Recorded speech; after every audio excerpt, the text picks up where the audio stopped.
Hi, everybody. Welcome to 90-Minute Cocktail Hour. I am your host, Mike Guccione. I am the owner of Driftwood and Dune Photography. I'm a New Jersey-based wedding photographer. I also specialize in portraits, family, maternity, all that fun stuff. So today on the podcast, we have Kelly C. Images. Kelly has been a friend of mine for a few years now. Second shot for her quite a bit, and really have come to respect her as a photographer, business owner, person. She's just an all around great person. So really enjoyed our conversation and getting to hear a little bit more about her journey into wedding photography. Also kind of hearing about like her plans for the future and getting to share that with all you guys. So before we get into it, make sure that you like and subscribe wherever you're listening to the podcast, whether it's on Apple Podcasts, Spotify, YouTube. Like and comment where you can, helps out with engagement. So that would be much appreciated. But without further ado, here is my conversation with Kelly C. Images. Kelly, what's up? Thank you so much for What's doing this. up? Hey, thank you so much for having me. Awesome. I know you are very, very busy, so thank you so much for taking the time to do this with me. We have Kelly Czupkiewicz from Kelly C Images here today. She's amazing. She's been a really good friend of mine in the industry. I've second shot for her. We've worked a lot together. She is someone that I really look up to in this industry and is just a really great role model for a lot of photographers. So, but yeah, Kelly, why don't you like introduce yourself a little bit and and we'll get into it. So I have a squeaky gremlin that's on the floor next to me. Maybe everyone will get graced with like her appearance, but she's just gonna squeak her toy. I can't hide from the dogs. I am sorry. It is what it is. I tried to put these in because Mike was actually setting off the puppies the whole time that we were talking before, and I hate having these. I look like a little alien. I would take them out if I could, but I cannot because the dogs will go insane, and the dogs are life here. So it is what it is. But yes, I am Kelly Czupkiewicz. I own Kelly C Images. Every time I say that out loud, I still think it's like crazy. But I'm a wedding photographer. I have been a wedding photographer for 15 years, which also sounds insane to say out loud because I definitely don't feel that old. And I definitely don't feel like I have been in the industry for that long of a period, but I guess I have. So, I'm just happy to be here. That was such a sweet introduction, Mike. Thank you. Just totally don't deserve it. But Yeah, very exciting. no, got to give you your flowers for sure. Um, and no, speaking of like background noises, if you've been watching the podcast or listening to the podcast, you'll know that my son has made several cameos in the first few episodes. So this is life. This is podcasting. It is what it is. We just got to roll. This is with her it. life. This is her life. This is it. This is it. I don't have like this beautiful like office thing that I do. Like, no, it is just I know. I yeah. keep thinking about that. Like I've literally been recording out of my bedroom like a creep, but this is the only place I can go where it's quiet. Yeah, it's priorities, right? It's priorities. Yeah. So like my priority has always been like the couples and the photos. So, on my end, I would much rather just edit on my couch rather Hmm. than like go somewhere else and try to have this like beautiful office and pretend that it's like something else that it's not. Like I am much happier editing on my couch with like airline disasters on than I would be if I know it sounds terrible. I'm like, this is TMI already, but I would so much rather be doing that than, in this office. I'm like, why am I going to go crazy making this beautiful space that I'm like never going to be in? That's so funny because I was thinking So about that the other day. I was like literally, sitting down, I was editing and I was listening to Rage Against the Machine, like Killing in the Name of by Rage Against the Machine. perfect editing music. And Perfect. like, banging out these beautiful images and and I'm So and in true. the back of my mind I'm going, fuck you, I won't do what you tell me. it's so it's so accurate. It's so accurate. But I mean it's whatever gets us going, like and for me, yeah, it's Mount Everest. It is airline disasters. It That's so is funny. we just seem to like murder shows. But that's typically how I'm kind of on the that's how I'm opposite usually end of the editing. spectrum. I go like Rage Against the Machine, and like, headbanging music, and then I'll just binge watch like How I Met Your Mother for the 20th time. Okay, Uh, that's wholesome. Yeah, Yeah, that's nice. That's very wholesome. it is. It is. It's comforting. It's like a warm blanket. Yeah, Um, I get it. I totally get it. yeah. So I'm glad we're talking about this now. So let's back up a little bit. Kelly, I actually I feel like I know a lot of what you're about to say anyway, because we've had a lot of time together, like on long car rides and on wedding days, to kind of like talk about life and wedding stuff. But I want you to go back to like, towards the end of high school, and you're kind of thinking about, where you think your life is going to go, or even if you had a plan. I mean, you seem like the kind of person who had a plan. Um, but like, yeah, what were you thinking, and what like ultimately wound up happening? So I was going to be a defense attorney. That was what I had in my head. That was ultimately what shaped where I went to college.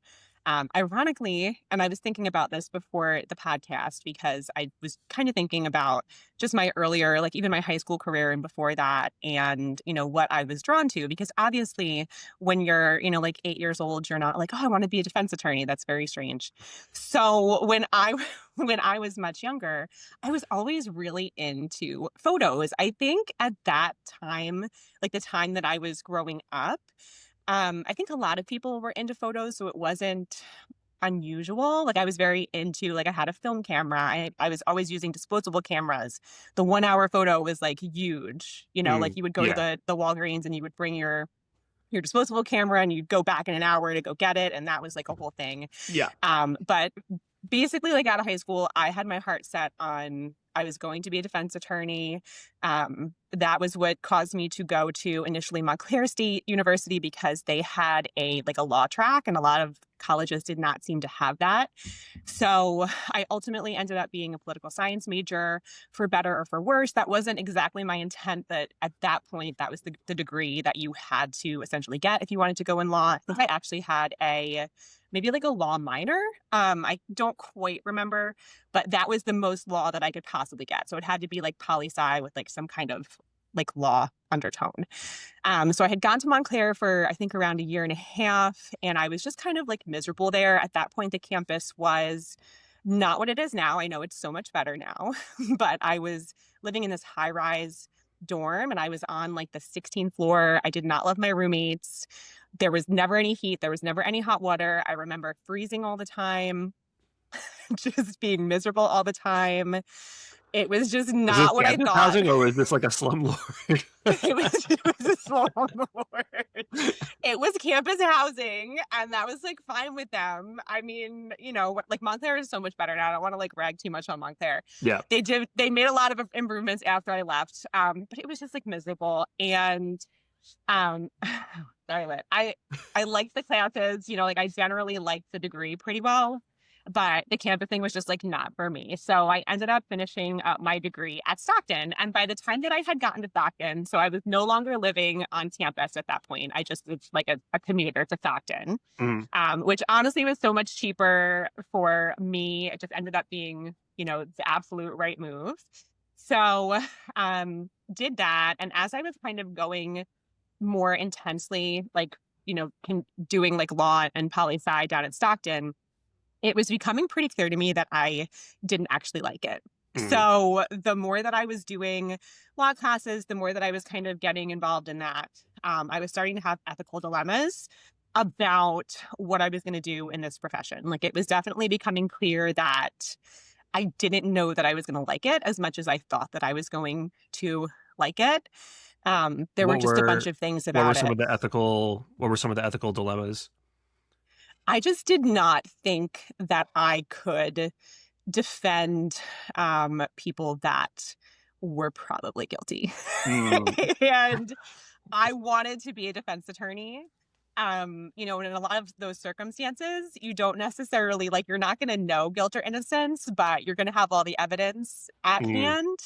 Um, and I just didn't think that I was going to be able to like pour my heart into cases that were very obviously questionable.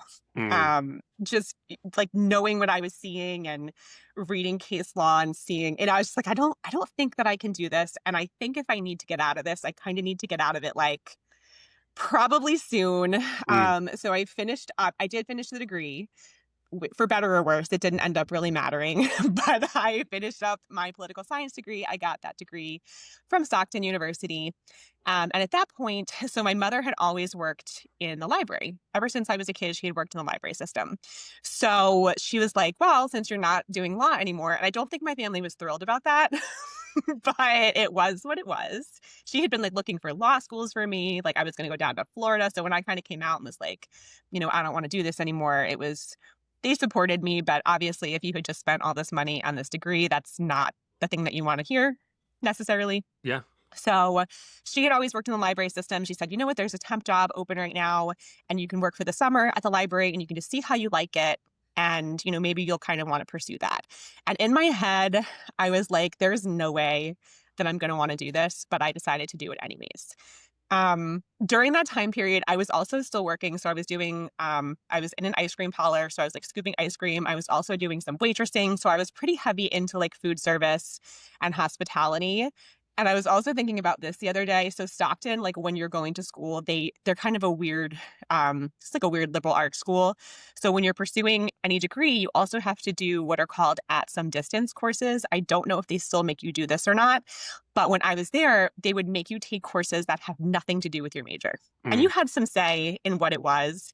So I had picked hospitality management, and I don't know why, but I picked it, and we would go to different like venues and you would just see how they were running. And I would do these visits and just kind of like, in my head be like, oh, you're never going to need this. And I would just be like wandering around.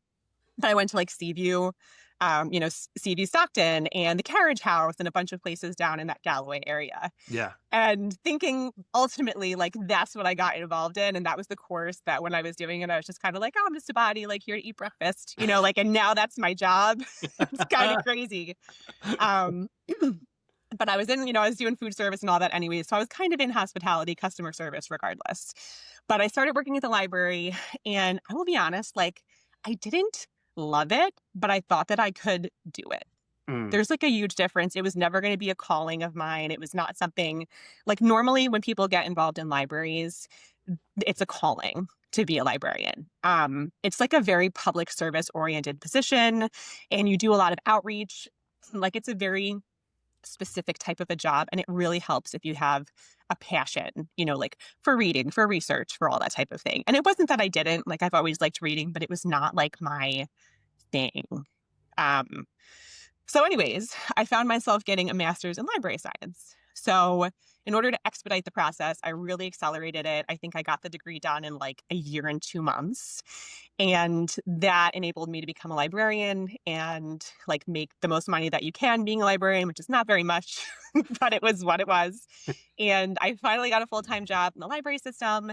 And, I felt like I had some security and that, like I said, I would be able to do that. It wasn't like, what was fueling me at that point, but it was a job and it was going to be fine, right? Like I yeah. got my career, we're settled in, like we have a position, great.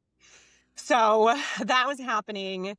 But during that time period, I had always been taking pictures. So like I said, since high school, I was always taking photos, always. Like I loved it. There was always this mystery with film, like, you take it, you don't get to see it immediately, and then it's like this Mm, surprise later. So I was still doing all of, my photo things. I just thought that it was like that was my hobby.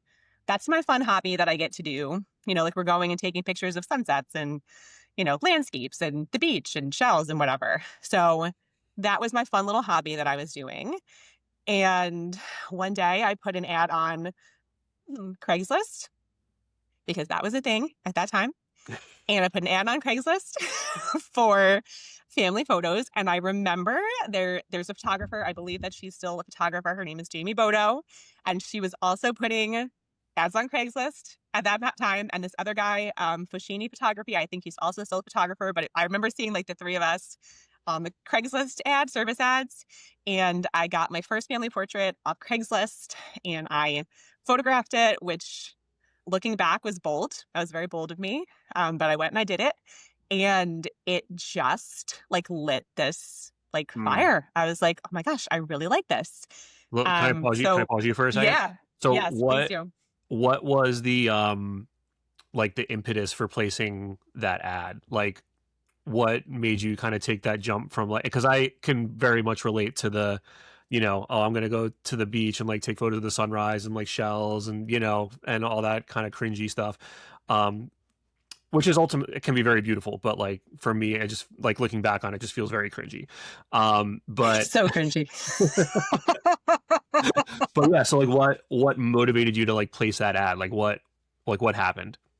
So I was trying to think of the exact timeline, and I think that just before I did that, my cousin had gotten engaged, and she just knew that I was into photos. I think at that point, Facebook was a thing. So I may have been sharing like landscape photos on there. That had to be it, because otherwise she just wouldn't have seen anything that I was doing. There had to be some way for her to have seen that. So she asked me if I would take engagement photos of them, and I did.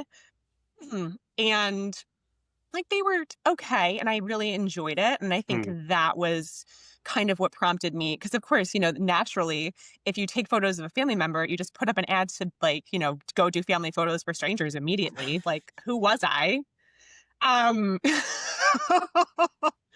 if you take some like mediocre photos of your family, of course you can go, do that for Well, your job. but here's the thing, like, and this has come up like many, I feel like just about every photographer that I've talked to on this podcast has had that kind of like blind faith moment, where, and I've had it too, where like you either say yes to something that you've never done before, right? Like, that first person who's like asked you to do a wedding, you're just like, oh yeah, I'll do that. And you have no idea like what you're saying yes to. Um, or like in your case, like putting yourself out there in a way that, you don't really know exactly like what you're committing yourself to, but you're like doing it. And I feel like everyone in this industry, at least that I've talked to, has had that moment where, and maybe it's like a series of moments, but like, you just kind of have that like this, like, I don't know, there's like a blissful ignorance to it, but you kind of need that like when you're starting. You have to, because it's kind of crazy. Yeah. And, like you're never going to get started in it unless you do it. So it's kind of like, what came first, the chicken or the egg. So Yeah. yeah, it's a risk. You have to take a risk. And I was just talking, so I have like a cousin who's getting into content now, who I'm like so proud of. And, I was talking to her, I've talked to her a bunch of times about just kind of getting into this industry and business. And the hardest part of this sometimes is that first initial step. And then once you get momentum, it's easier. Yeah. But what makes anyone take that first initial step is hard to say. I think I like generally like challenges. Like that's kind of what I thrive on. Like I can be a competitive person, and I really like challenging myself.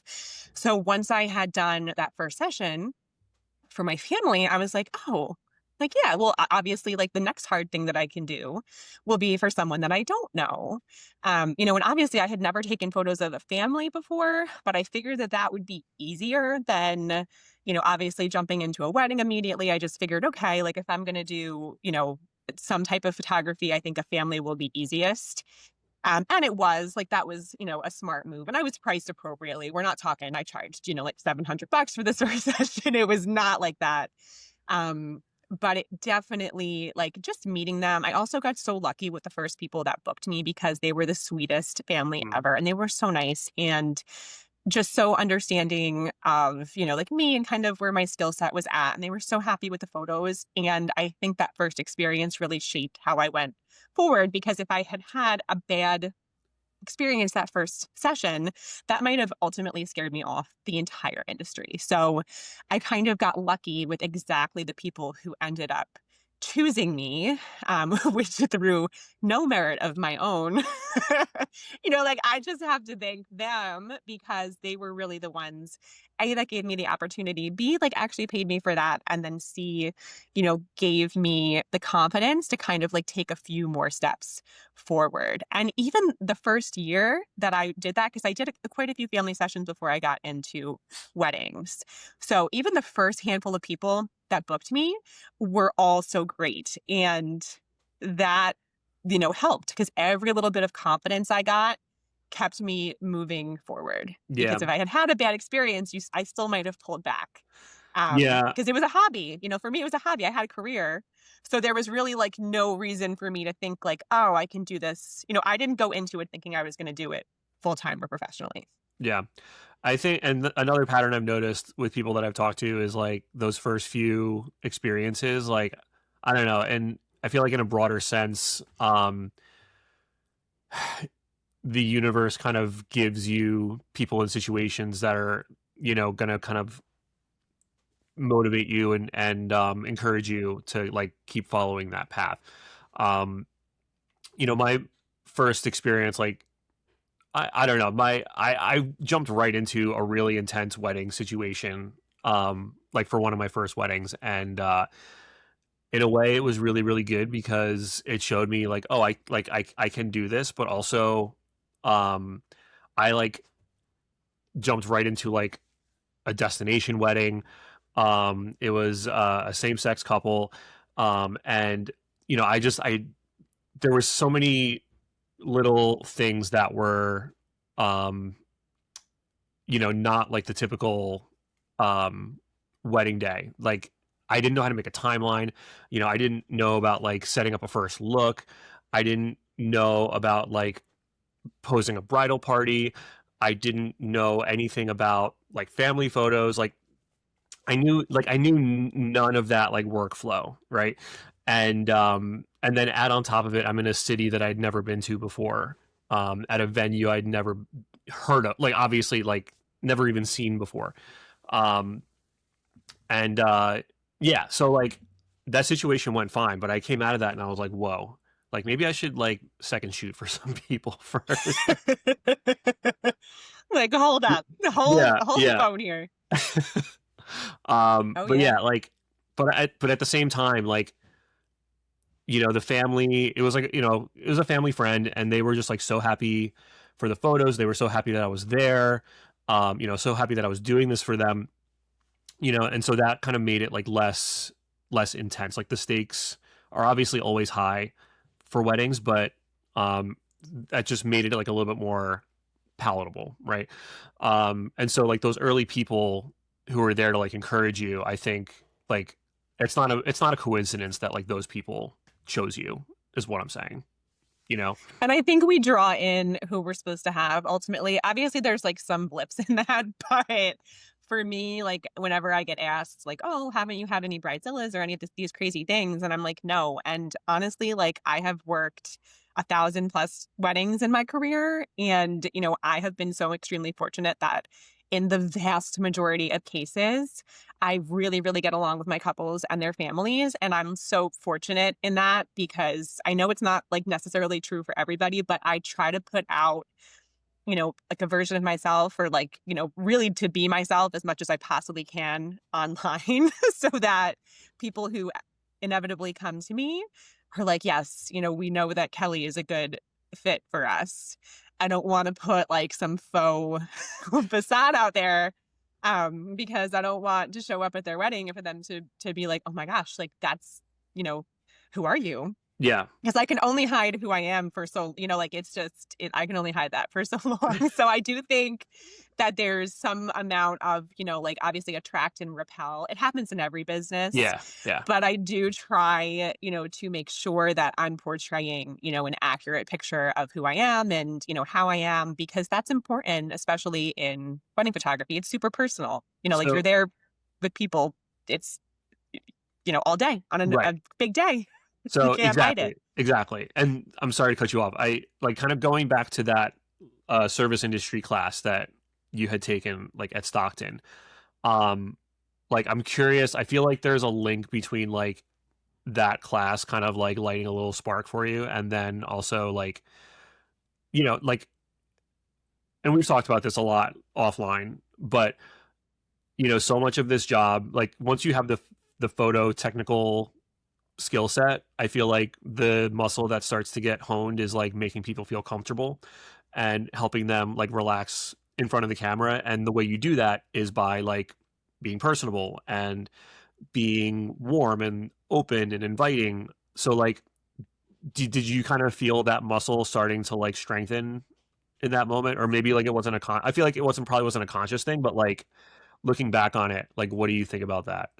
So because I was like technically involved in hospitality since because I was working in like the restaurant industry since I was like 16. So I was doing, like ice cream scooping, and it sounds so silly, but unless you've actually been an ice cream scooper, it is like super customer service oriented because you're dealing with incredibly high volumes of people. Like if you're in a busy ice cream parlor, it's incredibly high volume for hours at a time. So there Yeah. were some nights when I would go in and it would be a 5-hour shift and it would be nonstop, line out the door. You're getting slammed. You were not taking breaks. You're just constantly serving people, and you have to be as nice as you possibly can when you're doing it. And I will tell you, second to weddings, I would say that like ice cream is super important to people, and people are very particular about their Sundays. So, like maybe like weddings and then like ice cream Well, the in other terms thing of to add in there too, and now as a father of three kids, you having to deal with the whims of kids trying to order ice cream. oh yeah. Holy shit. Like, I feel like that is one of the things that will derail us as a family is It's a going to huge get deal. ice cream. It's a huge deal. I mean, I forget what it was even over. I couldn't even tell you it wasn't my customer, so I had not helped them. But one of the other girls that I was working with had helped somebody, got upset about a milkshake, drives around the building, throws the milkshake at the building, right? So they throw their milkshake at this building. And one of my other coworkers had been like, she missed the actual like thwack of this shake onto the building, but I guess was like walking out and the ice cream was like dribbling down an eave. And she got like ice cream like rain on her because it was like all coming down like the side of the building, like on this eve. But they were so angry about like whatever it was with this milkshake that they literally threw it at a building. Yeah. Um, I mean, so insane, so my insane. my 7-year-old recently had a total meltdown because I ordered him a small instead of a medium. And like, you know, You when you're 7, monster. I feel like it's a little bit more appropriate. Maybe not so much as an adult to throw a milkshake at To a throw a milkshake. I mean, obviously justified, Mike. He was obviously like yeah, incredibly justified. that's fine. What kind of a monster are you? Yeah. Um, but So all yeah, right, I but mean, yeah, like it's you're a huge dealing with high deal. volumes of people who are, yeah, for sure. Like that's Who are intense. mad, yeah. And then imagine like, pile on top of that, if you're out of whipped cream, if you're out of some like quintessential item, which happens for various reasons, if you work in that industry, like we were making the whipped cream fresh, and if we were slammed, like it was hard to get back there and make it. And then if we had made already so many batches, like you run out of, the things that you need to be able to make it at some point. So then we'd have people who are already coming in mad. Like they were coming in like mad and you had to try to fix it. So if you want to hone your customer service skills, yes, working in an ice cream parlor will really that will do it for you because it's like restaurant work, but on steroids. Like Mm. it's just because it's so high volume. I can already So see I was, this little clip. If I like take this little clip about the ice cream parlor and post this to Instagram, this is going to go viral. You're going I to could be do, we could spokesperson do a for whole the scoopers. episode. Yeah, we could do a whole episode on ice cream scooping. Like those are some of my fondest days. I have the wildest stories, like getting robbed by gypsies, like just insane. Like I wish I was joking with you. I actually got robbed twice. Like once I was too stupid to get robbed. And then once like the robbery attempt like did kind of happen, but they didn't actually rob us. But like I could do a whole, like hour episode on ice cream because it was that serious. But I was already like in that, you know, I was in that world. So I understood hospitality. Hmm. And I was good at it. Like I was okay with it. Like I actually thought I was a pretty good waitress and I liked waitressing because it was really challenging. And again, I seem to have a knack for like finding the most stressful, difficult scenarios because even when I was waitressing, so I was at it's a place called Capone's in Tom's River. It's still there. Their pizza is amazing. So when I first started, that was my first ever waitressing experience. And normally they'll give you like something easy, like an easy section. So like the tables, the dining room, whatever. And I was working lunches at that point because I was at the ice cream parlor in the evening, so I didn't work evenings. But somehow I immediately found myself it was called the booths. But the booths were, again, high turnover, really fast moving service at Capone's. And of course, somehow I found myself there like immediately. Like I barely got into waitressing and it was like, okay, Kelly, yes, like you're definitely going to start doing some booths because that was essentially getting hit with like 9 tables all at once because the Mm. rush would hit, everybody in the downtown would come in and then you'd have like 9 tables all sit at the same time and you would have to deal with that. So I like immediately found myself in like the pressure cooker of the waitressing situation, like the second that I started doing that. But I was able to adapt really well. So I don't know like the Stockton program or the Stockton class that I took, like it wasn't an amazing hospitality class. I was definitely curious about it. Like when we were going to places, I definitely had an interest, but I was already kind of in hospitality and customer service and already pretty customer service oriented. Mm. Um, because I was working all the restaurant jobs at that point. I might have even been doing both, like Yeah. waitressing and ice cream scooping at that point. Yeah. Um, so I feel like I was already just kind of in it. And even when I was at the library, that's still customer service. Right. Not as intense, not as stressful, because I did first line customer service there for a while. So when I first started, I was like a public librarian and I was doing the things that you would think a librarian would do. Like I would sit on the floor and, people would come in and I would help them check out books, make book recommendations, really get to talk to them. I would do research for them, help them find what they needed. So like that was what I was doing, still customer service. Yeah. Eventually I did stop doing that and I went into the IT department and I did more back end things where the people that I was serving became staff members. So instead of working with the public, I was just problem solving for staff members. So it was just a little bit different because Right. anytime that you're working internally in an organization, like that's a little bit easier. But I did customer service for so long. And by the time that I went not public facing at the library, I was already doing wedding photography pretty heavily. Mm. That had factored into the job move a little bit, even because it was more flexible. Yeah. So I was able to focus a little bit more on weddings because the business was already picking up at that point. So like I did, I think, public service in the library for maybe like 6 years because I think in 2015 was when I went like non-public facing. Gotcha. So that was really kind of because the wedding photography thing was taking off for me and that was a little bit more of a fit. But I have been in customer service for so long. I think the seed was always there, like it was always Yeah. planted. I was watching this little clip came up on my Instagram feed the other day, and it was Subway Takes. You ever watch the Subway Takes guy? Um, he's it's cool. He like interviews people on the subway, and he's like, "What's your take?" And they have to come up with like some sort of opinion that's like either Okay. very controversial or like not controversial at all. Love it. But this one comedian girl was like, "I think like the government should mandate that everyone work in a service industry position between the ages of like 18 and 24." And I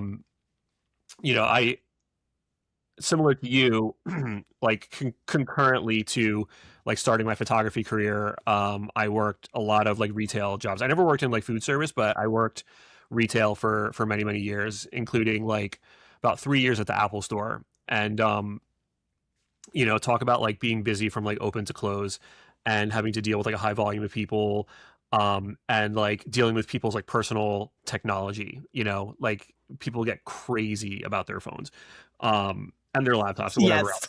else. And I get understandably so. I get that. I can yeah, definitely get that. similar justify to there. like you being able to fill a whole episode about all the crazy stuff that went down at the ice cream parlor. I could fill hours talking about all the crazy scenarios that went down at the Apple store. But one of the things that I really loved about working there was like the people, right?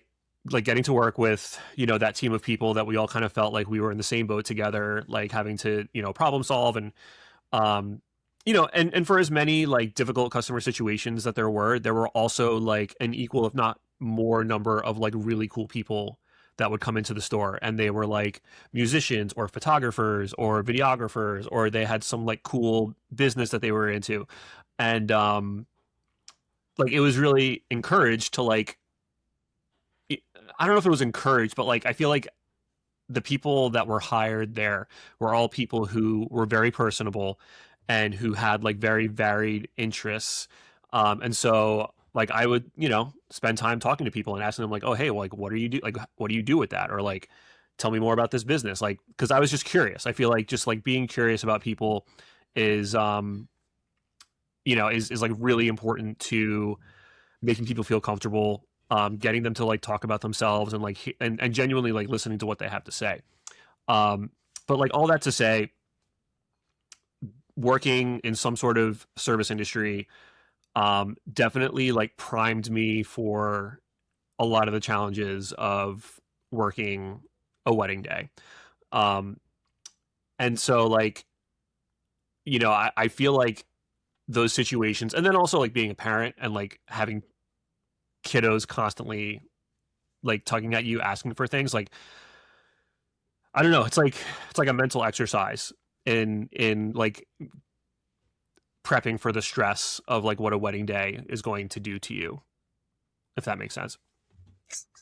No, it does. It does. And it's crazy because I think, and you've reached this point too, but you get to a point in your career where sometimes like the stressful things that, or things that would have been stressful really earlier in your career, when you're actually working a wedding are almost like fun because it becomes like problem solving. And then you're like, Yes. okay, like I can figure this out. Like even, so I had a wedding yesterday and I know that this bride really wanted to include a trolley, and I love trolleys. I have fond memories of like even riding a trolley down a Wildwood on family vacations. Like it was always a super special treat. So even though now I'm around trolleys on the regular, I feel like trolleys are an ever-present, transportation item in my life now.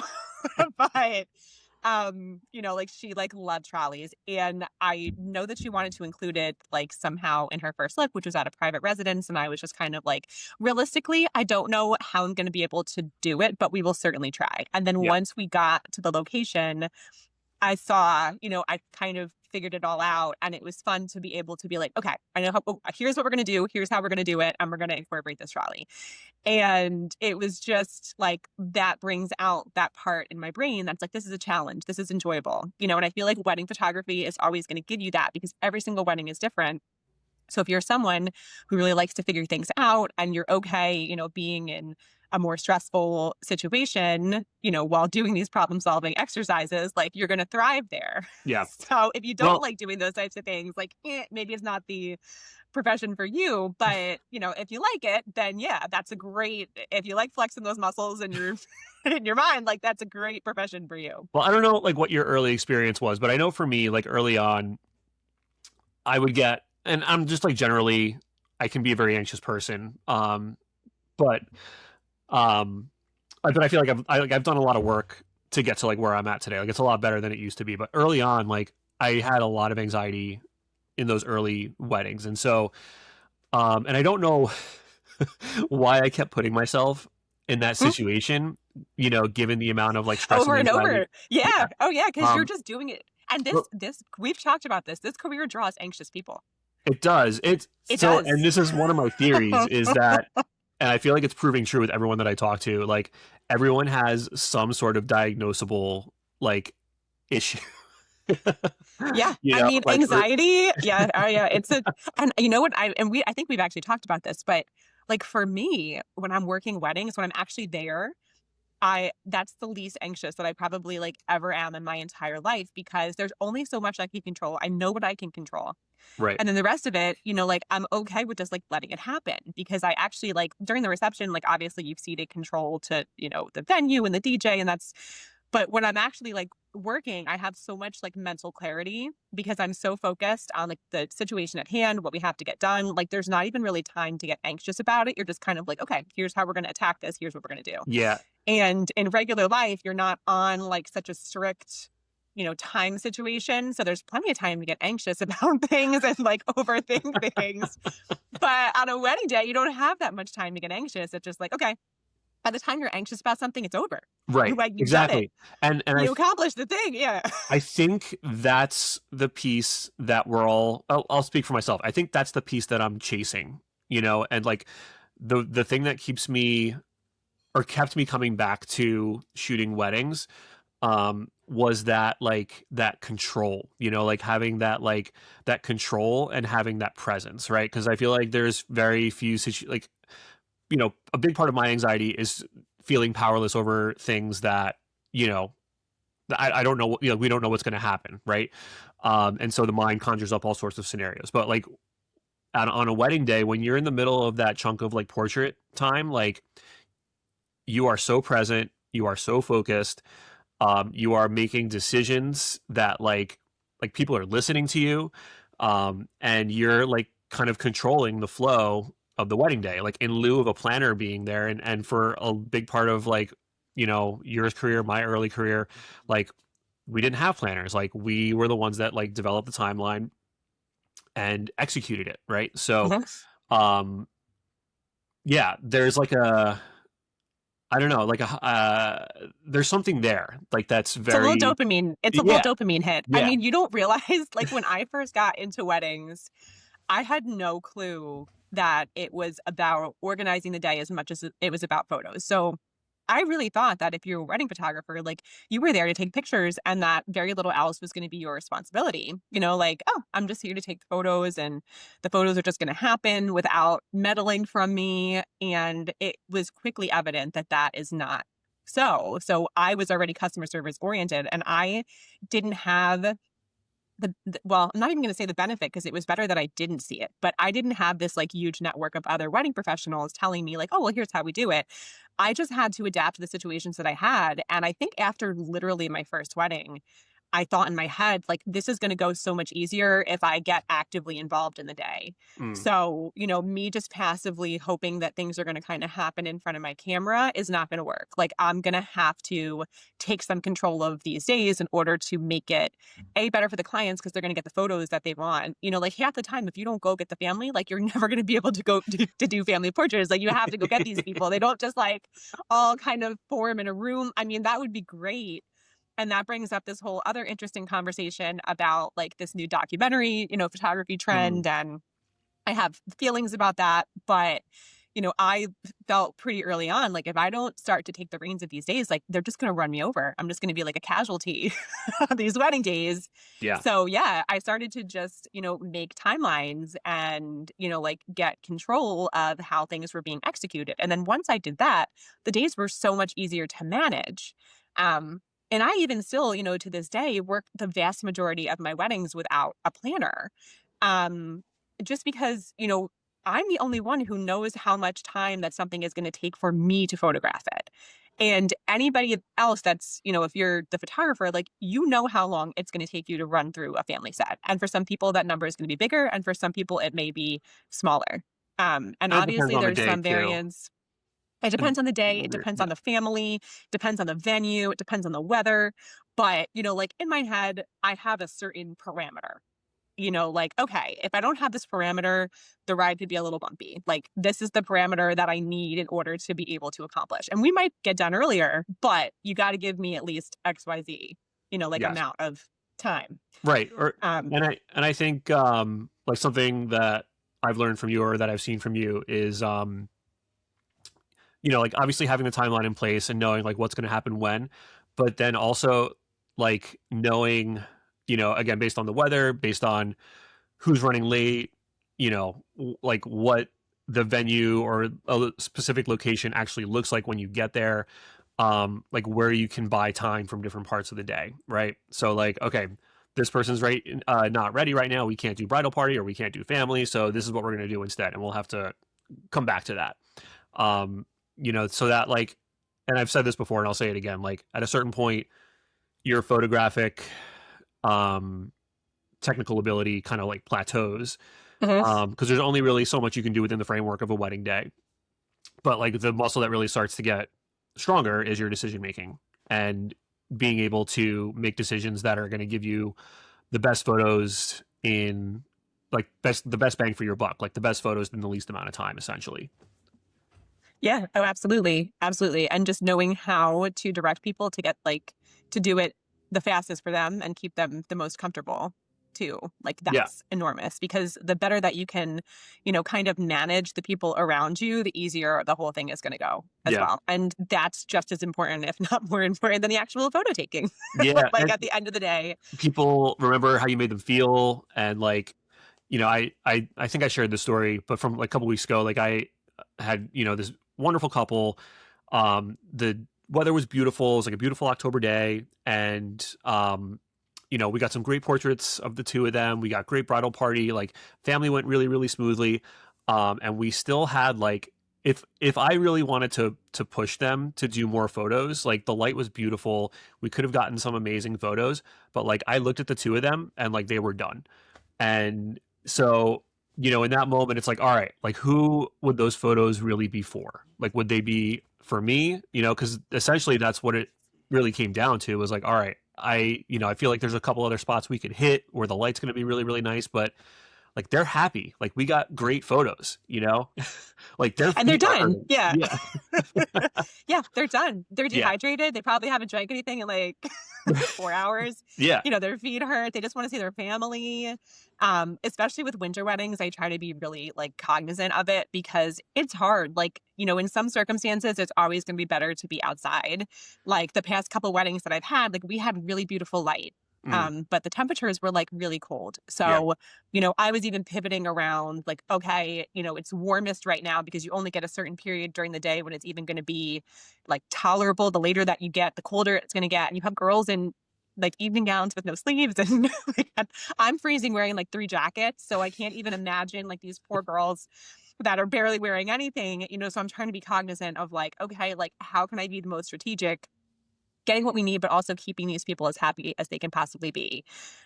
Because I know I was a bridesmaid one time for my cousin. Yes, the same cousin I did those engagement photos for. And I had on a strapless cocktail dress in February. And I just remember like being so unbelievably cold that like not even the alcohol was like helping.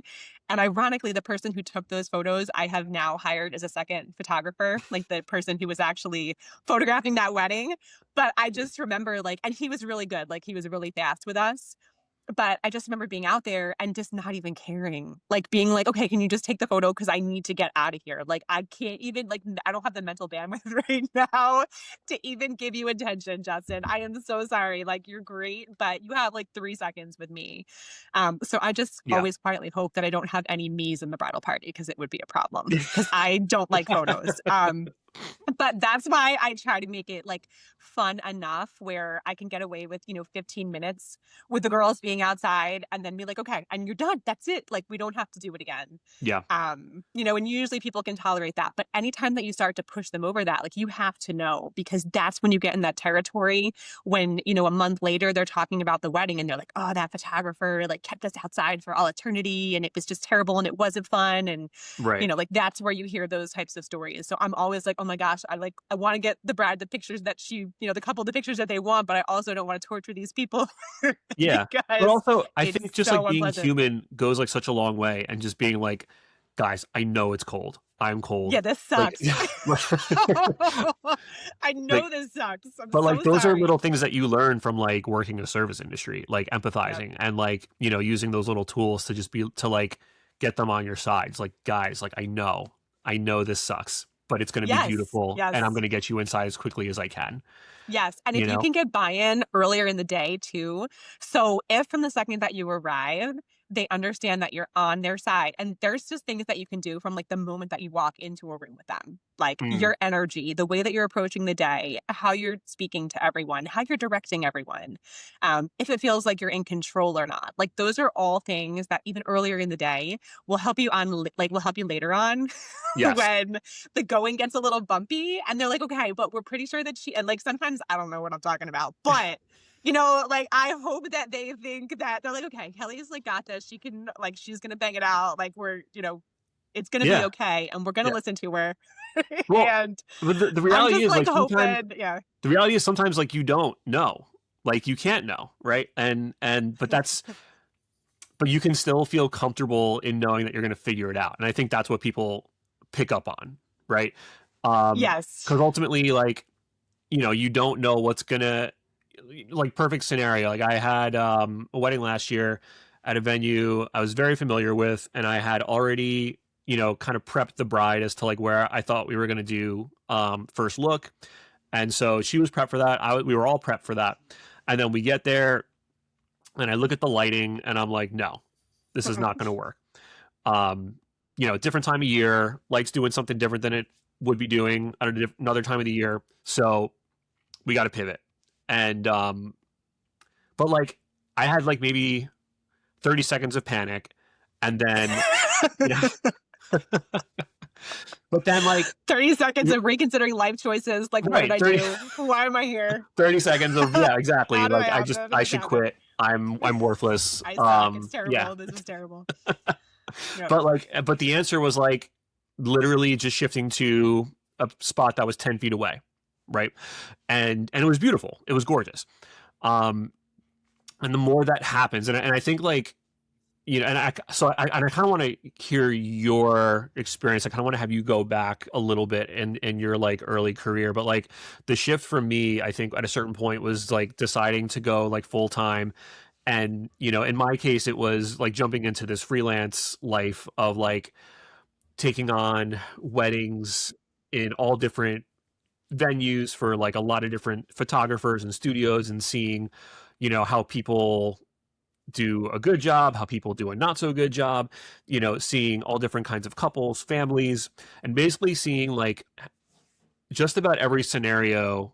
I'm not going to say every, but like a lot of scenarios on wedding days and things, how they can go off the rails, but then also seeing how all those situations can be rectified. And so like that kind of gave me this confidence of like, all right, you know, no matter what gets thrown at me on a wedding day, there is a fix, there's a solution, and we're going to find that solution. And I may not know it like right in that moment, but we're going to figure it out. And so like at a certain point, that confidence kind of shifted for me from like having anxiety coming, like going back to like what I was saying earlier, like having all this anxiety going into a wedding day, to feeling like a little nervous, but like excited, and just knowing that like whatever the day is going to throw at me, like it's going to be okay. Like I hope it doesn't throw curveballs at me. Like I don't like it. I still don't like it. Yeah. But like we're going to figure it out. So like for you, kind of going back to our, like maybe you're like starting to go full time, like how did that shift feel for you? So I started to feel like I had some kind of handle on the day. I would say it was probably like 2017, 2018, which was when I was starting to toy around with the idea of going full time. Like it seemed to start becoming a viable option. For me, I somehow managed to do like what most people would call volume, and I still don't identify myself as like this volume photographer. Whatever. It's just mental games that we play with ourselves, but I still don't like view myself that way. But even earlier in my career, I was doing pretty high volume. So I was like working full time and still doing like 40 weddings a year. So I had this benefit pretty early in my career where I was like shooting and then editing immediately, and shooting and then editing immediately. So I would see the mistakes essentially like in real time. Like Mm. if I made some sort of mistake when I was photographing, like I was seeing it like really fast enough where I was like making the connections, like that specific lighting scenario, like that was bad, you know, like that's why, you know, like you didn't catch that reflection off of whatever, and now these pictures have like, you know, this extra you in them. But I was catching it really fast, and I feel like sometimes if you shoot something and then you don't edit it for like, I don't know, say like 3 weeks, which is totally reasonable because, you know, we all end up getting an editing queue. And sometimes that happens. Like you'll photograph something and you're not actually like seeing it for a minute. And you almost forget like the exact circumstances or what was happening in that moment. But it seemed like at that point in my career, I was just kind of like lucky enough where I was just like photographing and then I had to edit and I was getting to things really quickly. And I was learning like really like just really intricate things about how to keep the work as consistent as possible. And I'm also just like a really analytical, like focused type of person in general. So again, for me, this was like problem solving. Like, okay, well, you did this. Like, what would have been like, how exactly can we fix it? And we're going to think about that and really like self-flagellate over it. And like, we will figure out how to fix this so that So, next but time. can I pause you there for a second? So I'm curious because that's also like my MO, right? Is like one of the reasons I, right, wrong, or indifferent. One of the reasons I don't immediately, aside from like doing a preview, and I know you don't do preview. Well, you kind of do previews. Well, and you can talk about that. But like, Like I do a preview in that like I take, maybe 100 or so photos from the day and like send that in a gallery to the couple. But then I won't look at it for a little bit because I need some time to like decompress from it. Because if I do go back into that gallery, and again, right, wrong, or indifferent, this is just the way my brain works. I'm gonna see every mistake that I made, and it's not like in a productive way. It's like a very like In a time draining, yes, yeah, again, like self-depreciating sort you of a should way. quit. You are the worst. Don't ever do this again. So like I don't like I need some time to like decompress from the gallery. But I'm curious for you, like you're able to do that in a productive way for the most part? Yeah, I mean, for me, I feel like I am gonna have to look at what I've shot regardless. It doesn't matter if it's tomorrow or if it's in 3 weeks. And I have noticed just like in my general life that if I put off something that I am like that I have trepidation about, and it can be like literally anything. Ask Lisa about me in the post office. It's ugly. The post office is walking distance from my house, and I like borderline refuse to go. Like I'll put it off for all I've hired people to go to the post office. Like I wish like me in the post office, there's a problem. I clearly like there needs to be some therapy intervention here. But the longer that I put off something, like it actually doesn't get any better. So the feelings that I had are still gonna be the feelings in 3 weeks. It's not like I get any distance from it, like I'll still feel that way. Mm, So I would much rather look at it as quickly as I possibly can. And like I said, make connections that because it was so recent, I have like really intricate memory of. Because sometimes after 3 weeks or so, you look at it and you don't remember the exact circumstance, but if I look at it like really quickly, I'm like, yeah, like that's exactly what was happening at, that given point. And like, here's right. where things went wrong. So I feel like because I did that so much, like, did you ever read? I like talk about this book a lot, but there's a book. It's by Malcolm Gladwell. It's called Outliers. I haven't read Outliers, but I did read Blink and the Tipping Point. Okay, so Yeah. all the books are good, and I haven't read Blink or Tipping Point in a while, so I couldn't like. I just reread Outliers, but basically, like they talk about success in different ways, like how different people have found success. And there's a couple. There honestly, it's a really great book.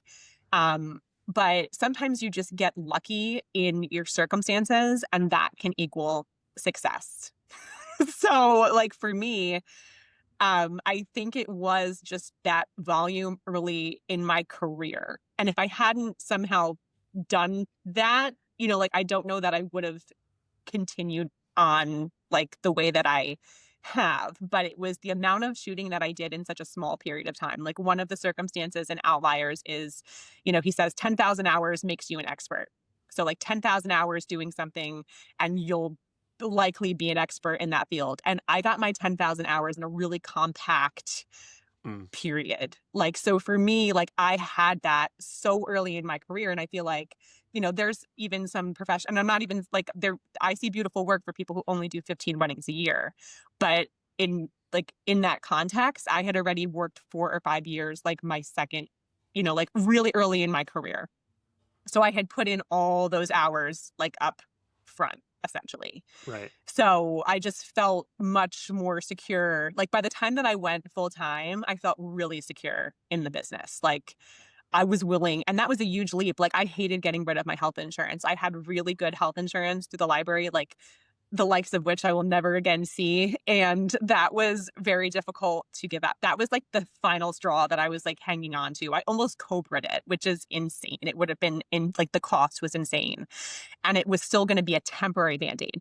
Like if I could have Cobra'd it forever, I actually may have Yeah. because it was that good.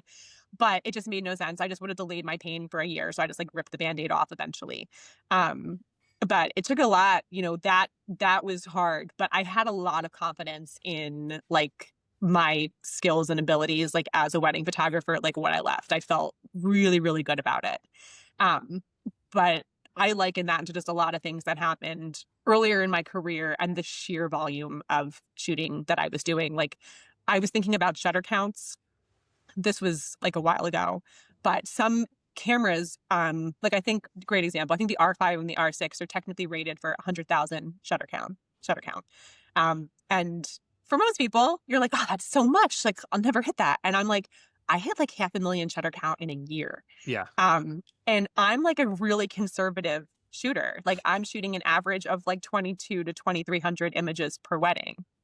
And that's not even like that's not even like conservative. Like I'm still shooting freely, but I'm very intentional about what I'm photographing. Because some people will do, like 6,000, photos per wedding, but then they're Yeah. culling it back like much more strictly. But Right. normally, if I shoot 2,300, like the couple is getting like 1,800 of those photos. Like it's, like I have a really good retention rate on when I'm actually shooting. Yeah. But I was like, oh my gosh, like I'm going through like the rated shutter count for this camera in like 4 months. That's why I switched to the other line of camera, because at least I would get a 500,000 before that shutter, which technically be past its rating. Mm. I mean, like, just the sheer volume is crazy. Yeah. So, and I don't want to harp like too much on this because I feel like you went into this a lot with Caitlin James. Shout out Caitlin James. Which, by the way, if you haven't listened to Kelly on the Caitlin James podcast, you should definitely go check that out. It's a good podcast. I felt like Yeah, I was meeting like a celebrity. Yeah, it was a good podcast. yeah, that was. I mean, that's pretty awesome. Like, she was the like the spokesperson of like, or the educator for a lot of our peers, right? Like people Mhm. who came up around our time. So, like that was really cool. You got to do that. Um, but like when I, talked to you about this, I was like, I'm really more interested in like less. I feel like everyone knows about like yeah, you shoot a lot, like that's cool, but like I want to like I'm curious more like how you got to that point, and what's interesting to me because this was not my experience, right? Like you know, I surrounded myself with like a lot of different workflows, like a lot of different people. Like I second shot for you, but I second shot for like a lot of other people too. So I got to see how a lot of people operate. But like you kind of developed your business and your workflow like independent of what everyone else was doing, which I find very interesting, and I have a lot of respect for. Like because well, and again, I'll giving you your flowers, like and but Sometimes it feels crazy. Sometimes it feels crazy, and I think I take a lot of the photography community as a whole can be very judgmental, and it can be very like insular. So they're not super welcoming all the time of like if you don't do it like the way that most people do it, because like I get it. I get it. Like this is it's a heavily competitive industry, like heavily competitive. I mean, whether you want to admit it or not, like it is. It is. It has to be, because you're competing like in some markets for like similar couples. Like I get it. So people can be very protective of like their methods and why it might be the best. And I fully understand that.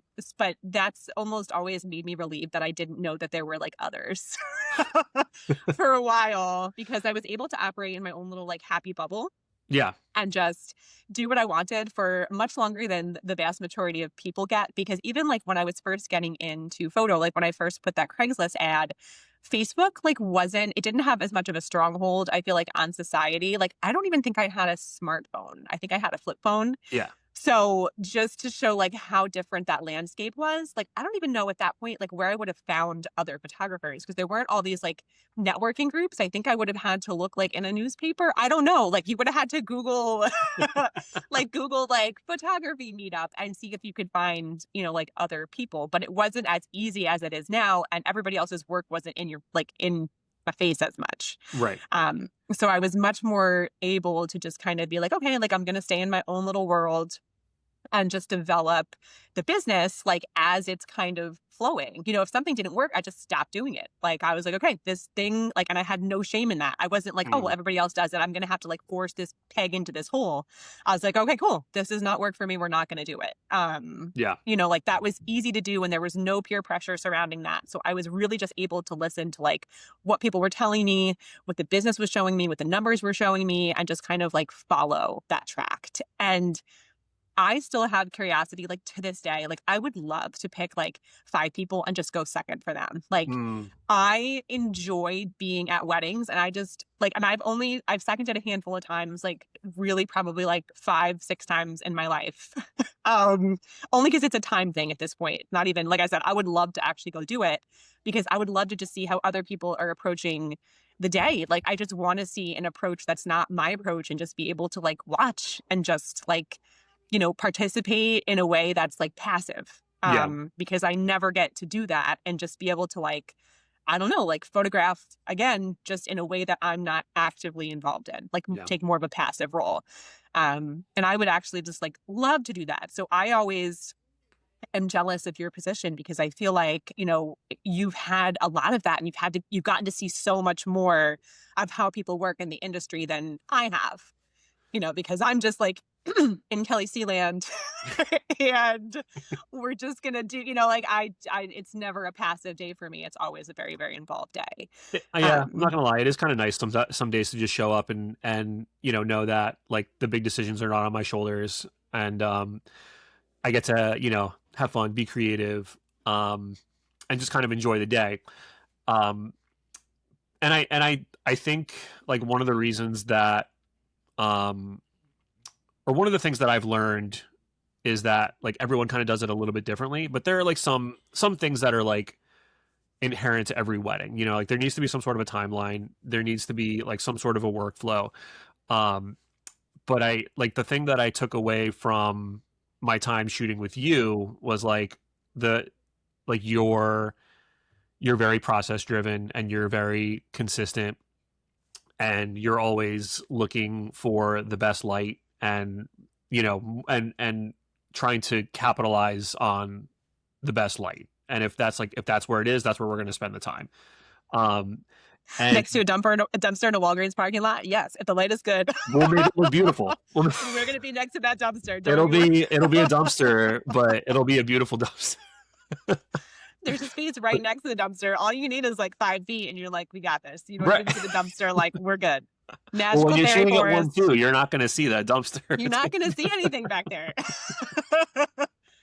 But but that's wedding photography. That's wedding photography. Like yeah, some of this stuff, I'm like, you gotta trust me. You gotta trust me. Like it's gonna be okay. And I know, like in person, you're like, what are we doing? But I yeah. swear, I can see what's gonna happen, and it's gonna be all right. For the record, I've never seen you shoot in front of a dumpster in an alley. Not since like 2016. So we're good.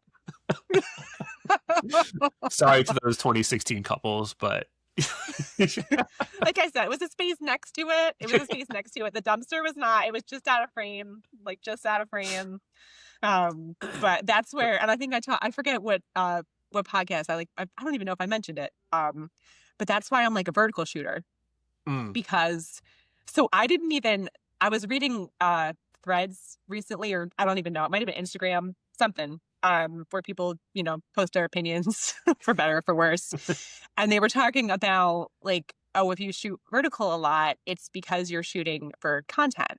And for me, that was never true. I mean, I really started noticing that I was shooting vertical a lot in probably like 2016, 2017, when you weren't as focused on Instagram. Like I remember I had an account, but it wasn't the scenario where you had to post a story like multiple times a day or right. post a And you weren't post, thinking that so way much. because it was still squares. It wasn't like Yeah. So it didn't even matter like how right. it was shot, but I was noticing that I was able to keep the photos cleaner and that my life was easier if I shot it vertically, because like if you're looking at any given scene, for the most part, if you're in real life situations, it's going to be always harder to keep a horizontal like clean because of, especially if you're in like a private residence or a hotel room where people have been getting ready, like in the vast majority of situations, like your subject is only going to take up a small amount of a horizontal, and you're going to have all of this empty space on the edges. And if there's objects in it that you can't move, or even if you have cleaned up the scene, like the person is always just going to be such a small portion of that. So I noticed I was just making decisions earlier on in my career where I was like, okay, instead of moving, those 17 water bottles off of that table, if I shoot vertically, I just won't have to tangle with that table at all. So, I would do that because I just knew like I didn't have the competency to be able to edit out the water bottles. But, it just started making my life simpler. Like in a hotel room, there's always going to be a TV. The hotel rooms are generally small. You can't get the TV is going to be there, or the ugly painting that's bolted on the wall, like you're going to steal it. So, like you can only, if you shoot vertically, like the window that you need of clean wall ends up being so much smaller. And then you don't have to worry about the TV or the painting of the rooster or whatever it is. Yeah. So, like it was just making me work like smarter essentially to shoot vertically. So that was ultimately the reason that I started to do that. And because it was always going to be more portrait focused. Right. That's why it's called portrait orientation in a lot of ways. It's because people are vertical. Right. So, like if you're putting a vertical subject in a horizontal frame, they only end up being a very small portion of that frame, and you have a lot of other considerations. I know. But that was, self-preservational was shooting vertical, not for content. It's funny now. I go through my galleries and I have to like remind myself sometimes to shoot some horizontals because Mhm. like I'll and I'm lucky if I get like maybe 5 in there. For like an engagement shoot, like I really try to make like an effort to Oh shoot yeah, you have to horizontally. think about it. Yeah, you got to Yeah. shoot a couple. I try very hard to remember. On the And beach, it's easy because there's not like things, there's not like stuff, generally well, speaking. yeah, and I think also like coming from like where we started like doing landscape photography, like you're just kind of I don't know when that shift happened for me, and I don't know if it was like a conscious thing. Maybe it was, it might have been when I was shooting for you because you're so like portrait heavy. You're like, we do clean, clean We portraits make here, clean verticals. clean verticals here. That's what we do. Yeah, And it's funny too, like now that you like what you just said, because when you're shooting landscape, the subject is your landscape. Like right. that's it. That's what you're shooting. So it makes perfect sense to shoot a horizontal because your subject is the entire landscape. You don't want too much sky. You don't want too much ground in most circumstances. So like that 100% makes sense because that's what you're showing off is the landscape. But when you're working in the wedding sphere, like a family portrait sphere, what you're showing off at the end of the day is really the people. Yeah, And the people are not the landscape. Like, I'm not saying there aren't like gorgeous landscapes where, when you're shooting a family, you want to include the landscape as well. Like, I fully understand that. And obviously, there's a time and a place for everything. I don't want to like knock that. But for the most part, am I always getting these sweeping landscapes, like where I end up? Not always, but I know that I can always make the people look good. I just can't always make, like this sweeping landscape circumstance happen right. if it's not actually there. So I can reliably make the people look good. Sometimes the landscape, like isn't always going to be there in that grandeur type of a way. But, the people I can definitely always make look good. Yeah, and they're and depending on the venue, they're like it's going to be easier to do that at some venues Yep. than others. But I'm kind of with you. I'm on, like my train of thought is like the day is not necessarily about the view or the landscape. Like those things are nice. The day is about the people, and so I like always try to bring it back to let's make the people look as good as possible, and like capture the moments, right? Um, and if the landscape is nice, that's a bonus. But I kind of want to like switch gears for the last part of this, and I'm curious to hear your answer on this. So the thing that I usually end this on is so like what's your plan moving forward? 5 years, 10 years, like how long do you see yourself doing this, and what potentially would be next for you? And I'll preface this by saying I don't really have a good answer for this question. um, and someone brought it to my attention in a previous episode that like part of me asking everyone this is like maybe I'm like crowdsourcing for like an Getting answer. ideas. Yeah. So I don't know. Maybe I'll change this segment to like help Mike figure out his retirement plan. I don't. I can totally help you figure out your retirement plan. So because I am business oriented. So I'm a wedding photographer, but I am extremely business oriented. And I genuinely think if I had not become a photographer, I think I lucked into becoming a photographer because like I said, I've always loved taking photos. Like I actually should have, I wish that I had remembered I was going to during the podcast, I have these albums from when I was in high school. I used to make photo albums with physical images. Maybe I'll see if I can still find it. I'll post it on my Instagram and tag you. But I have like volumes of these pictures that I was taking growing up. And I used to just like love, like getting my prints and putting them in the gallery. Like I definitely was predisposed towards photo. But you know how like when you're a kid and a lot of kids will play, like role play things that they're interested in. So it'll be like teacher, veterinarian, whatever, like, and it's funny because my cousin who I've talked about like 3 times in this podcast, she used to do that. She'd make me play school with her.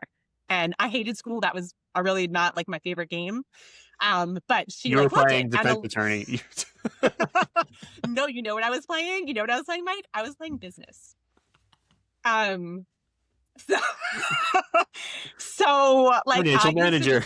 just, yeah, financial management. So I used to just play business, and like I would have these like fictional businesses, and I would make like all of these like magazines that went along with the fictional businesses and like invoice people. Like I had, and I would like hold myself to schedules. Like I was supposed to have like a magazine out a week, and I only, I didn't make it. That like the bizarrety of this, but I used to play business. So it made a lot of sense later in life when that ultimately became kind of what I was most interested in and like drawn to. And I Hmm. do think that if I hadn't lucked into photo, I think I probably inevitably would have gotten involved in some other, like, I think I probably still would have been entrepreneurial. Right. Um, because I did notice that like the library, I'm not saying it just wasn't for me, but there's a lot of people who like really like I said, it's a calling type of a career. It just was not for me. Like, could I tolerate it? Like, yeah. And I think a lot of people just kind of tolerate their careers, but I was never going to be like, all in to that. But I do feel like I enjoy the business aspect sometimes as much as I enjoy the photo aspect. So Hmm. all of that being said, I do kind of have an exit plan. Um, because I'm older than I want to be. Aren't we all? Definitely older than I want to be. I like to think that I can still, hang and just be, just hang a little bit younger. But I don't know how long, like reasonably, that's going to be the case. And I think a large part of wedding photography, like we've said, is connecting with your couples. A lot of it, I do think, is knowing like what is trendy and being open to the trends and being into and excited about the trends, which is something that is very difficult to fake. And I do think that the older that you get, the harder that it is to stay in touch with those types of things. And like I still try to be open, like, open to what is trending in the industry. And, like I really should get on TikTok. It's been hard for me showing my age right now. There's inevitably going to be some other app that comes up that's not TikTok. It's going to be some other thing. And, that may be hard for me to get into. So I noticed those little harbingers just that come with age. There's other wonderful things that come with age, like experience and just general, wedding knowledge and having seen so much. So I'm not going to knock it, like we got pros and cons here. But at the end of the day, I want to make sure that as I'm doing this, I am like in love with it because you have to be in order to do it really well. You always notice the people who are in the industry who just seem burned out. They're not excited about things. So, for Yeah. me, I always want to be like in it. I want my couples to know that I'm 100% in it for them, that I'm excited to be at their wedding, that I think their wedding is special, and I know that it's a once in a lifetime situation. So, the further age wise that I get away from them, I always worry that that's going to become harder because they're looking for different things in a wedding day that just because there is an age gap are going to be harder and harder. It's not happening right now. And I definitely think I have at least probably like 6 to 7 years where, it's going to be fine, but it's something that I worry about. So I would rather leave the industry on a really high note and leave it, from this amazing career rather than leave it when like my career is like on the side of the road, like bleeding out. So it's been hit by like 4 cars. Yeah. So You're on the side of the road. It's like, damn you, shutter drag. exactly. Exactly. And I have been dragging my shutter. I just want to go on. I've actually liked, we've talked about this. I've liked some of the more trendy things I've been doing lately. I try to incorporate them because I know people love them. And again, Yeah. it's like, it's a trendy thing. So I suspect I will be actively in the wedding industry, for 6 to 7 more years, shooting weddings actively as I am right now. And I plan, if I'm able to continue the volume that I've been doing, I will 100% do that.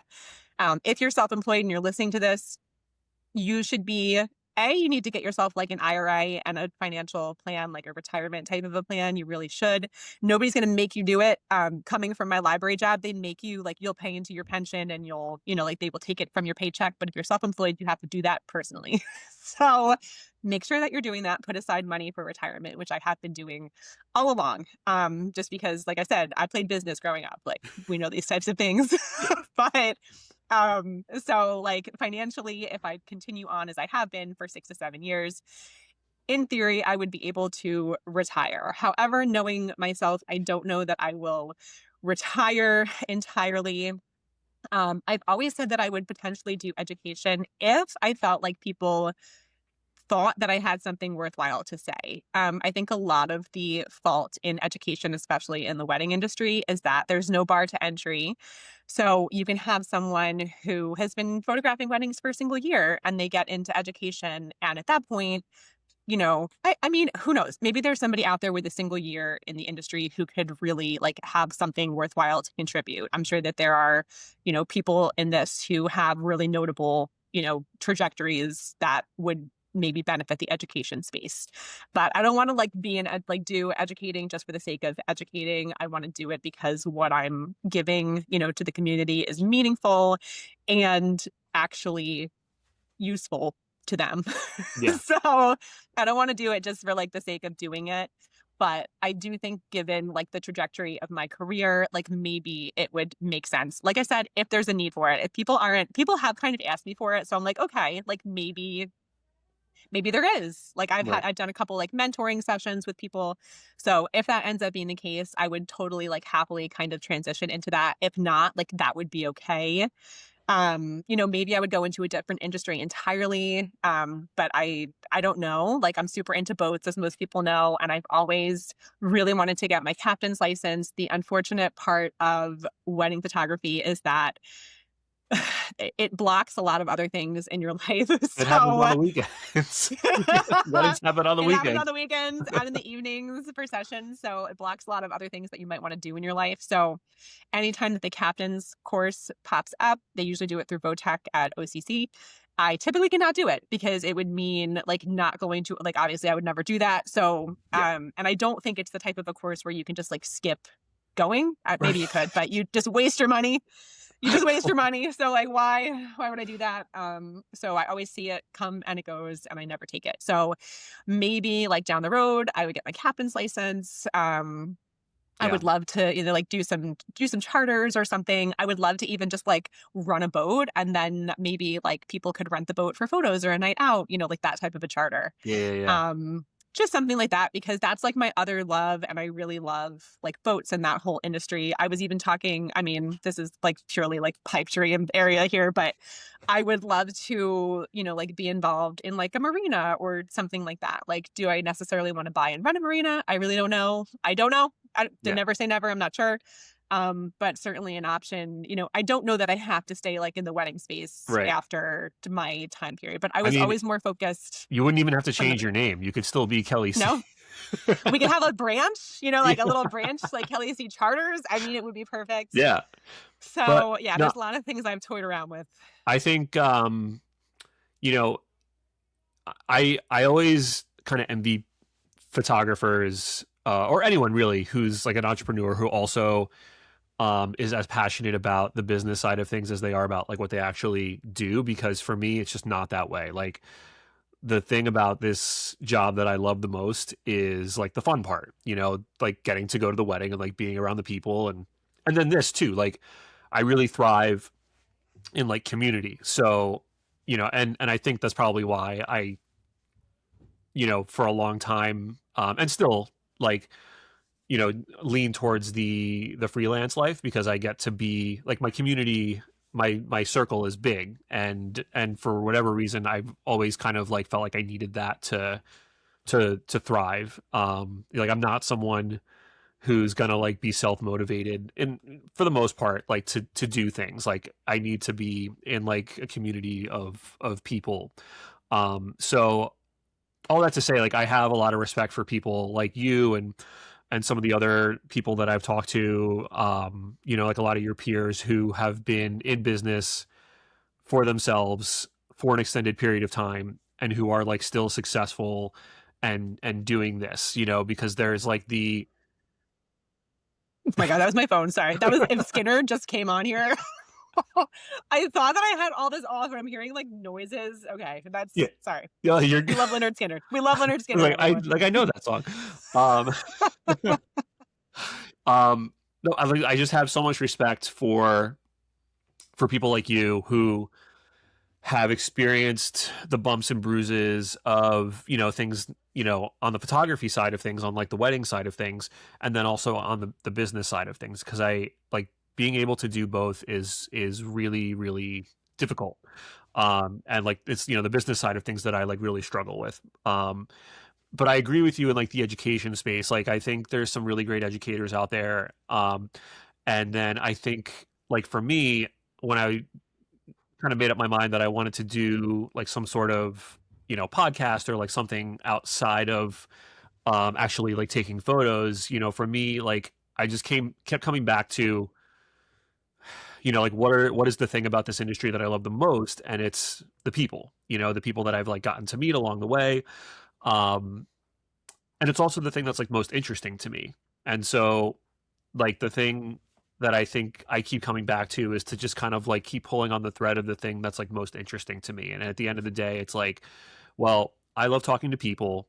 Even on like on a wedding day, like I'll wind up in a conversation with like the mother of the bride or the mother of the groom, like whoever, you know, bridesmaids, groomsmen, like even just random guests at weddings. Um, it also kind of helps when you're like holding a camera because you're kind of like a moving target, like or not a moving target, but like people see you as like someone they can approach. Yeah, you're a neutral entity, so you're Yeah, okay to approach. yeah, yeah. So like, and sometimes people ask you questions that you don't know the answer to because they think that you're some sort of Like, authority. do you have a fork? The amount of No, times. That's why I stopped wearing black. That's why I stopped wearing black. that's actually really smart. But like, I think, you know, one of the things that I hope comes out of this for people is to like not be afraid to like take those leaps that we were like talking about earlier and like, you know, have that blind faith and like be willing to jump into the thing that you're really passionate about. Because I thought about doing this podcast for a really, really long time before I actually like went and did it. And, you know, the jury's out as to whether or not I'm doing it successfully. Like, I think you are. but I like, think you are. You got to take the bad medicine sometimes. So like, and this is not bad medicine, but like that's how I operate in general. Like when you first start anything, it's not always going to be amazing. And Lord knows when I first started my business, it was not amazing. I had like a bumpy period initially where like I was figuring things out. I had like a terrible business name. It was just like I was doing everything wrong. And that initial, like, we were just in the dregs at that point, you know? And then it just gets better. You're already like light years ahead. Like, you're actually doing like, you have your studio, like your whole podcast studio, like, you're doing it correctly. Cause if someone like put a gun to my head and was like, Kelly, like, make podcasts, I would have probably just been like filming it through FaceTime, hoping that somehow we picked up audio. Like, I don't know that I would have immediately like been able to hone in on exactly what, like, this feels very professional. So cool. I think that you're doing a really good job. So I don't appreciate that. knock yourself. I appreciate that.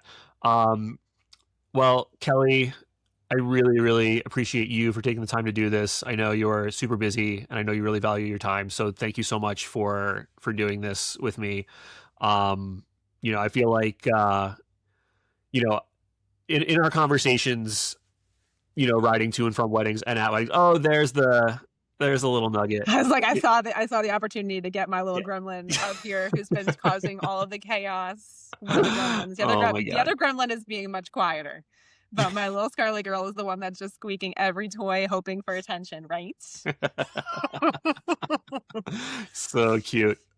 Um, no, thank you so much. Oh, and yeah, that's what I was gonna say. Like I have always appreciated our conversations and like you've always been open with me about like things that you've learned, um, and like your processes and I really think it's important. You know, obviously we shouldn't be like giving away like our secrets, but like, and it's not that it's like secret or anything, but like I love this idea of like not gatekeeping information from like people who are like getting started in the industry, and like, not stifling people's enthusiasm. Like, I feel like you've always done right by me.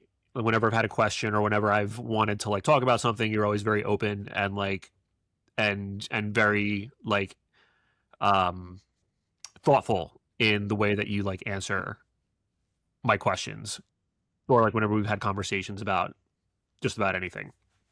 I mean, I try very hard to do that, and I'm happy that it like comes across that way because in general, like I love this industry, so I love to talk about like the business end of it, and I love to, hear how other people are kind of processing that. And obviously, conversations are a great way to do that because we all think differently. And I have never had any trepidation with like sharing the business end of things or even the photographic end of things with other people because at the end of the day we're all such different humans that I could tell you like my exact process for like how I'm thinking about light or what I'm doing. And at the end of the day, because we're all so different, you're probably still going to execute it differently. Mm. Like, even if you're approaching it like from the exact same place that I'm approaching it, because there are a million different variables, literally like a million variables in any given, like the photo session that you're doing, you're still going to see it, like differently and make different decisions, even knowing like the thought processes. So I've just never thought, in this industry, because it's such a creative industry. And that's exactly like what it's based on is, like your own personal view and like your own personal creativity. And it's hard to like, and I'm sure you've noticed it just if you like associate for other people, like it can be very difficult to really think like, oh, what exactly would the person that I'm, associating for do? Right. It can be more difficult almost to try to recreate the thought processes of another person. So, Yeah. for me, never danger. Like it was just never like something it's not something I worry about.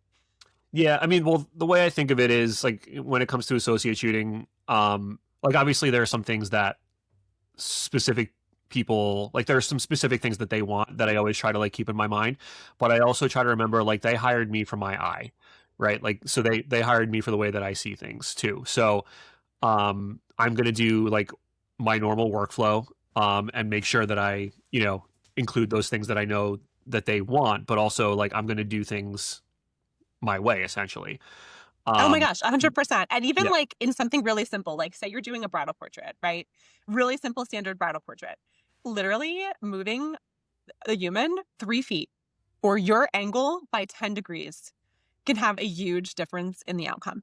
yeah, So it doesn't even have to be like, of course, you're going to accomplish that shot for anybody else. But literally, like a difference of sometimes it can be less, sometimes it can be 2 degrees, literally like an angle of 2 degrees, and it can be a completely different photo. yeah, And nobody's going to get a protractor out when they're shooting and be like, okay, I'm at the exact like sun angle here for this time of year. You're just going to have to feel that out in the right. moment. But that's what makes it different. Like it's like tiny, tiny, tiny little decisions Or even like the that lens that people you are use, making. like, The lens that you're using. Yes. like, if even if you're shooting at the exact same settings, if you're shooting at like 2.2, on the 50, and you're shooting at 2.2 on the 28 to 70, those are going to be two different, Very different. Different. Yep. even if you have the exact same settings. So, there's, so many different things that play into that. So yeah, I agree. Um, and, yeah, like I said, I'm just super grateful you made the time for this. So thank you so much. Um, Godspeed. And yeah, I hope I see you soon. You will in a couple months. I think January, Yeah. February. No, thank you so much, Awesome. Mike, for having me. This was so much fun, so enjoyable just to be able to kind of, like talk about stuff that I don't always get to talk about. So Yeah. much appreciated and best of luck with this podcast. I listen to it all the time. Like I listen to Thank whenever you. you put a new episode out, I always listen to it. You're doing so, so, so good. So I hope that you get a sponsorship from somebody soon. Maybe Kelly C. Marinas. You never know. Never say never. All right, Kelly. I'll talk to you soon. You take care. All right. Bye.